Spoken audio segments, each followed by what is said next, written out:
कोपरी आनंदनगर येथे एक अत्यंत मंगलमय सोहळा पार पडला। आनंदनगर बुद्धविहार जीर्णोद्धार समन्वय समिती आणि मिलिंद बनकर यांच्या विशेष पुढाकाराने बुद्धविहाराच्या जीर्णोद्धाराचे भूमिपूजन आज मनोज प्रधान यांच्या हस्ते संपन्न झाला। या पवित्र कार्यासाठी पुढाकार घेणाऱ्या सर्व सहकाऱ्यांचे आणि समितीचे मनपूर्वक कौतुक। खऱ्या अर्थाने मिलिंद भाऊ बनकरांचे आभार मानेन। एक चांगल्या गोष्टीचं जीवनोद्धाराचा कार्यक्रमासाठी त्यांनी मला बोलवलं, मग माझ्या हस्ते नारळ फोडून घेतला।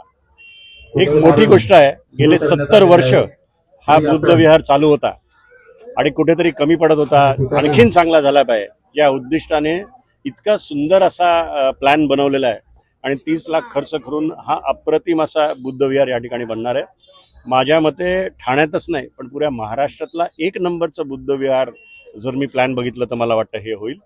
मी यांना आपल्या माध्यमातून सगळ्यांना एवढंच सांगेन की जिथे कमी तिथे आम्ही, त्यामुळे कुठे काहीही कमी पडलं तर राष्ट्रवादीचं पुरं संघटन ह्याच्या मागे उभं राहील आणि कुठेही काही कमी पडून देणार नाही आणि चांगल्या पद्धतीने कार्यक्रम या बुद्ध विहारमध्ये होतील अशी मी आशा बाळगतो। आज आनंदनगर बुद्ध विहार ही 60 वर्षापासून हे बुद्ध विहार होतं आणि आज सर्वांच्या मिळून आज आमचे मिलिंद बनकर अध्यक्ष, आमचे आता ज्यांच्या हस्ते उद्घाटन झालं, आमचे राष्ट्रवादीचे मनोज प्रधान, आनंद कांबळे, सर्व टीम, आमचे आनंदनगरचे रहिवासी आणि खासदार नरेश मस्के यांचे बी सर्वांचे सहकार्य, प्रमोद गोगाले असो, सर्व असो टीम, कारण ही वास्तू एक आहे की सर्वांच्या सहकार्याने होणारी वास्तू आहे आणि खास करून मी मिलिंद भाऊलाच त्याचं प्राधान्य देईल, कारण त्यांनी सुरुवात केलेली आहे।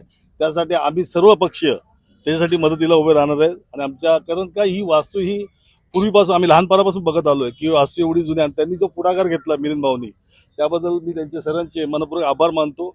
आम्ही सर्व त्याच्यावर सोबत असेल, कारण इथं एका पक्षाने नाही, सर्व पक्षाच्या लोकांच्या मदतीनेच हे सर्व कार्य होणार आहे।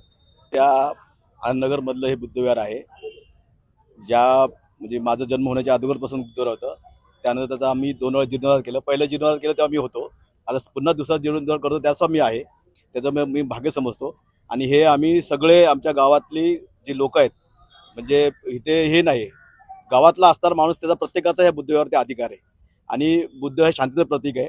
आमच्या गावात शांतता नांदावी, सर्व लोक एकमेकाशी मिळून मिसळून राहावे या उद्देशाने हे बुद्धविहार केलं आहे। या बुद्धविहारामध्ये अनेक ॲक्टिव्हिटी चालू होणार आहेत, शिक्षक, मुलांना शैक्षणिक, वाचन, ह्या सर्व गोष्टी। त्याचप्रमाणे आम्ही बौद्ध भिक्खू ह्यात ठेवणार आहोत। अनेक वर्ष बौद्ध भिक्खू इथं नव्हतं आहे, परंतु ते पण आमच्या पुढे करण्याचा प्लॅन आहे।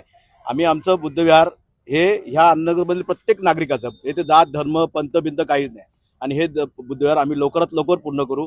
आमचे अध्यक्ष आहेत मिलिंद बनकर, यांनी पुढाकार घेतला आहे। सर्व जातीचे ह्या भागातले सगळे लोक, उपमुख्यमंत्री एकनाथ शिंदे, जितेंद्र आव्हाड, नरेश मस्के, या सगळ्यांचे आम्ही सहकार्य घेणार। आमचं बुद्धविहार हे एकदम सुंदर आणि अतिशय देखणं बुद्धविहार आम्ही प्लॅन केलेला आहे। त्या प्लॅननुसार हे बुद्धविहार होईल आणि लोकार्पण करण्याकरता तुम्ही सर्व पुन्हा यावं, हे आता तुम्हाला आताच मी आमंत्रण देतो आणि